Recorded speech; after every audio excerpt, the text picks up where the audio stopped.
박미정 대변인의 조국혁신당 8당 성비위 사건 관련해가지고 혁신 문제를 처리하는 과정을 보면서 참 생각보다 문화 수준에 의식 수준에 상당히 제가 좀 놀라고 있습니다. 아무리 좀 이해를 하려고 하더라도 이해하기가 참 어려운 대목들이 이제 저한테 눈에 많이 띄었는데요.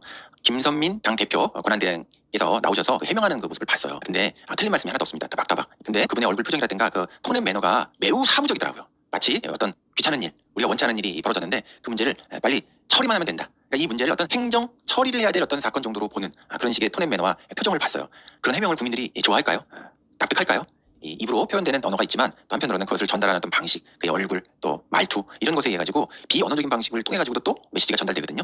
김선민 권한대행의 그 해명 기자회견은 입으로 하는 말과 그 톤앤 매너 사이에서 비언어적인 것 사이에서 상당한 그 거리가 있다, 틈이 있다라고 하는 것을 느끼게 했을 뿐만 아니라 정치를 특히 이러한 문제를 이게 뭐예요? 누군가가 피해를 호소하고 있고 정당 내부의 문화를 문제 삼고 있는 그것인데 이 문제를 처리해야 될 하나의 행정적 업무 정도로 보는 느낌을 주는 기자회견이었습니다. 자, 그러고 나서 그 매불쇼의 정영균 씨가 운영하는 장르만 여의도라고 하는 프로에 이규원이라고 하는 조국혁신당의 직원이신 것 같아요. 나오셔서 해명을 하는데 이분 이런 식으로 얘기를 하더라고요. 언어폭력, 그다음에 성희롱은 범죄는 아니다. 품위 유지 의무를 위반한 정도다. 이렇게 말씀을 하시는 거예요. 제가 그것을 보면서 정말 놀랐습니다. 이 조국혁신당은 제가 참 이해가 이제는 그 당에 대해서 잘 많이 전체적으로 일관성이 있다. 약자를 대상으로 한 법안은 만들지만 거기에 있는 분들이 약자의 위치에 서 있던 적은 거의 없는 분들이거든요. 대부분 서울대, 서울법대, 서울의대 이런 데를 나오신 분들로 약간 이너서클처럼 만들어져 있고 그분들이 사회에 굉장히 높은 지위 가지고 있는 것들이 많은 그런 지위에 있는 분들의 정당이에요. 완전한 그 정말 부르주아 정당인데 부르주아라고 하는 것 자체가 잘못된 것은 아니죠 당연히. 그렇지만 그 약자의 위치에서 적이 별로 없는 사람들의 사무적인 약자의식이라고 할까요? 이런 것들을 되게 느끼게 하는 거예요.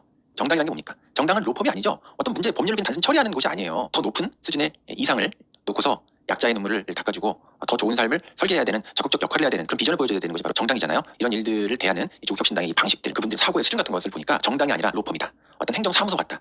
공부만 머리로 한 AI 같다. 이런 생각이 들어요. 법의식은 있지만 윤리는 부족한 정당. 가해자의 변명은 있지만 약자의 시선에서 눈물을 닦아주는 공감의 정서는 없는 AI 같은 정당. 김현장 같은 그냥 로펌을 하세요. 정당을 하지 마시고.